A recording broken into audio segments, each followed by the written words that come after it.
여러분 안녕하십니까, 진성호입니다. 박영선 민주당 서울시장 후보가 어제 저녁 JTBC에 출연했습니다. JTBC와의 인터뷰에서 박영선 후보는 그동안 자신이 한 실언 또는 발언들에 대해서 해명하느라 상당 부분 진땀을 흘려야 했습니다. 자, 지금 박영선 후보는 쫓기는 후보입니다. 지금 오세훈 국민의힘 서울시장 후보에 비해서 여론조사에서 20%포인트 안팎의 큰 차이를 보이고 있습니다. 지금 민주당 캠프는 오세훈 후보에 대한 네거티브 전쟁을 치르고 있습니다. 그런데 의외로 어제 JTBC 인터뷰에서 박영선 후보는 본인이 한 말에 대해서 주워 담기 위해서 해명을 하느라고 상당 시간을 할애해야 했습니다. 자, 쫓기는 후보로서 이 오세훈 후보에 대해서 공격적인 발언을 더 많이 해야 하는데 자신이 했던 발언 주워 담느라고 쩔쩔매는 모습이었습니다. 그만큼 박영선 후보 지금 평정심을 잃고 선거 캠페인에서 중심을 잡지 못하고 우왕좌왕하는 것은 아닌가 싶습니다. 특히 20대에서 오세훈 후보에게 이 여론조사가 3분의 1 정도밖에 나오지 않는 그런 조사가 나오면서 박영선 후보는 어제 하루 동안 신촌 등 젊은 층을 향해서 상당히 공을 들였습니다. 그럼에도 불구하고 어제 20대 폄하 의혹 발언을 하면서 지금 기자들이 난리가 났습니다. 그러니까 이거 해명하야, 저거 해명하라. 뭐 편의점 아르바이트 무인 판매대 해명하랴. 아무튼 박영선 후보 상당히 곤욕을 치르고 있습니다. 이게 뭘 의미하겠습니까? 지금 박영선 캠프의 이 선거 캠페인은 중심을 잃고 있다는 것 같습니다. 근데 문제는 20대 폄하 발언을 해명하는 과정에서 전두환 시절 이야기가 나왔습니다. 이것 때문에 또 한 번 더 비판을 받고 있습니다. SNS 인터넷 기사 댓글을 보면 박영선 후보 정말 곤경에 빠진 것 같습니다. 어제 JTBC 발언 상당한 파문을 일으키고 있습니다. 진성호의 융단 폭격 시작합니다. 박영선 민주당 서울시장 후보를 융단 폭격합니다. 방송에 앞서 아직 진성호 방송의 구독자가 아니신 분들은 붉은색 구독 버튼 눌러주십시오. 더 좋은 방송으로 보답하겠습니다. 자, 박영선 민주당 서울시장 후보가 어제 JTBC 나와서 20대의 경우 역사 경험치가 낮다는 자신의 발언에 대해서 왜곡 전달이다 이렇게 주장했습니다. 자, 박영선 후보는 선거운동 과정에서 불거진 이딴 발언 논란을 수습하느라 정신이 없었습니다. 우선 20대에서 자신의 지지율이 낮게 나오는 이유에 대해서 역사 경험치 부족을 꼽은 것과 관련해서는 왜곡 편집돼 보도되고 있다고 주장했습니다.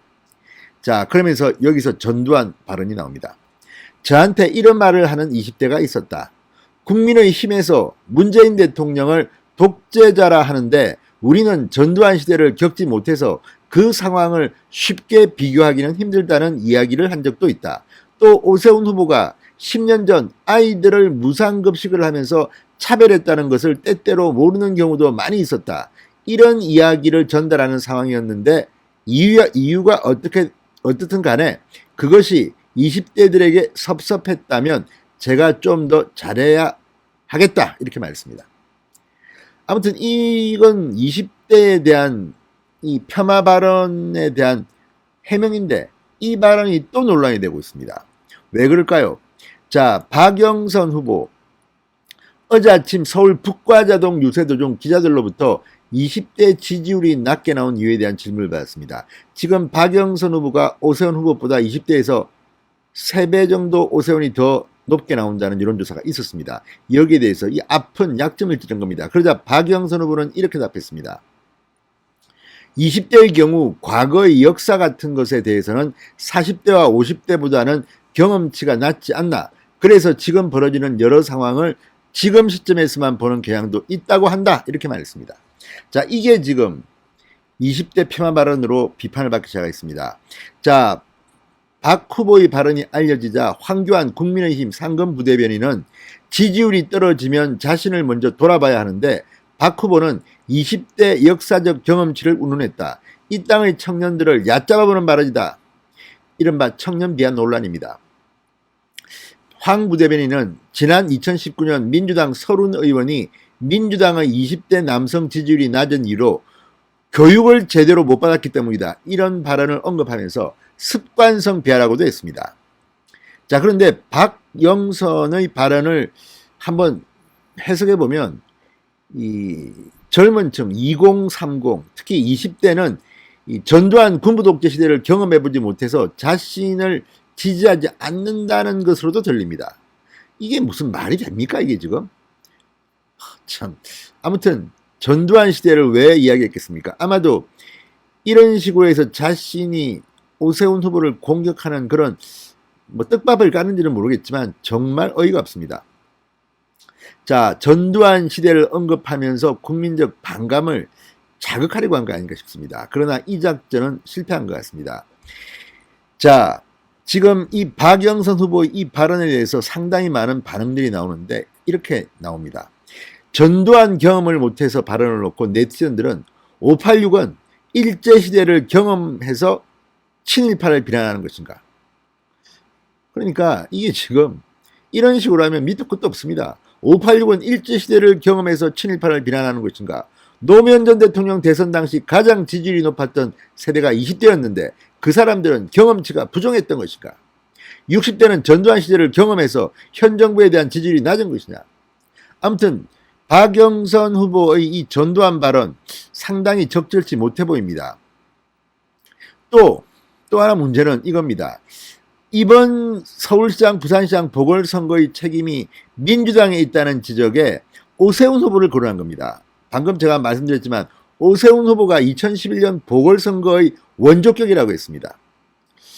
자, 박영선 후보는 이러한 이야기를 오세훈 후보는 할 자격이 없다고 생각한다. 이렇게 주장했습니다. 자, 이게 무슨 뚱딴지 같은 소리입니까? 오세훈 후보가 2011년 보궐선거의 원조격이다. 자, 서울시장, 부산시장 보궐선거가 열리는 것은 박원순, 오거돈의 성추행 때문에 열린 겁니다. 그런데 느닷없이 오세훈 보궐선거의 원조격, 이거 이미 10년 전 이야기를 꺼지면서 마치 오세훈은 이 박원순 전 시장을 비판할 자격이 없다? 이게 말이 됩니까? 자, 어쨌든 간에 이게 박영선의 본심일까요? 자, 이번 서울시장 선거 다 합니다. 지금 여성단체들이 서울시장 보궐선거 책임이 왜 있느냐 이걸 묻는 것조차도 서울시 선관위가 못하게 합니다. 다 알고 있습니다. 그런데 이걸 가지고 지금 오세훈을 끄집어내고 오세훈은 민주당 책임론에 말할 자격이 없다. 그럼 누가 말합니까? 지금 오세훈은 제1야당의 서울시장 후보입니다. 그런데 이 말을 하지 마라? 박영선이 무슨 독재자입니까? 그럴 권한이 있습니까? 정말 오만방자의 극치를 달리는 것 같습니다. 자, 박영선 후보, 오세훈 후보가 서울시장이던 2011년 8월 무상급식 주민투표에 패배하면서 시장직을 사퇴한 것이 보궐선거의 이유다. 그게 말이 됩니까? 원조격이다. 오세훈은 할 자격이 없다. 이런 말을 할 자격이 없다. 자, 어쨌든 그 뒤에 박원순이 3번이나 서울시장이 됐습니다. 그리고 치러지는 선거인데 지금 이따위 말을 하고 있으니 박영선 후보가 욕을 먹는 건 아니겠습니까? 자, 어쨌든 지금 박영선 후보 어제 JTBC 인터뷰에서 계속 스스로가 오세훈을 공격하고 스스로의 정책을 많이 설명해야 되는데 그런 거 할 시간을 자신이 했던 발언들을 설명하느라고 쩔쩔맸습니다. 특히 이 아르바이트, 편의점, 야간 아르바이트생의 근로환경 개선 방법을 이야기한 것도 논란이 됐습니다. 무임 편의점을 언급한 겁니다. 자, 여기에 대해서 청년 일자리를 빼앗느냐 뭐 이런 비판들이 나왔습니다. 여기에 대해서 박영선 후보는 어제 이렇게 말했습니다. 밤에 무인상점으로 해서 올라가는 매출로 낮에 일자리를 줄이지 않고 다른 아르바이트생들과 시간을 조금씩 공유하면서 시간당 지급액수를 높이면 점주와 아르바이트하는 젊은이들에게는 서로가 서로에게 선물이 되는 정책이 되지 않을까 하는 이야기였다. 이 발언도 논리적으로 참으로 허점이 많은 것 같습니다. 어쨌든 다 떠나서 이렇게 박영선 후보, 서민 후보, 젊은 층에 인기 있는 후보처럼 행동하더니 지금 이 선거 캠페인 시작과 함께 갔던 그 아르바이트, 편의점 아르바이트가 지금 논란이 되고 있습니다. 젊은 층이 분노하고 있습니다. 이런 것들을 보면 박영선 후보는 정말 준비되지 않은 후보가 아니냐. 어떻게 이런 말들을 자꾸만 내가 주워 담기 위해서 이렇게 하는 건지. 자, 어쨌든 도쿄 아파트 연희동 저택. 아무튼 박영선 생각보다 허점이 많은 후보 같습니다. 아무튼 캠페인이 진행될수록 박영선 후보가 흔들리고 있습니다. 어제 JTBC 인터뷰는 그런 점에서 상당히 충격적이었습니다. 진성호의 융단 폭격이었습니다. 여러분 감사합니다.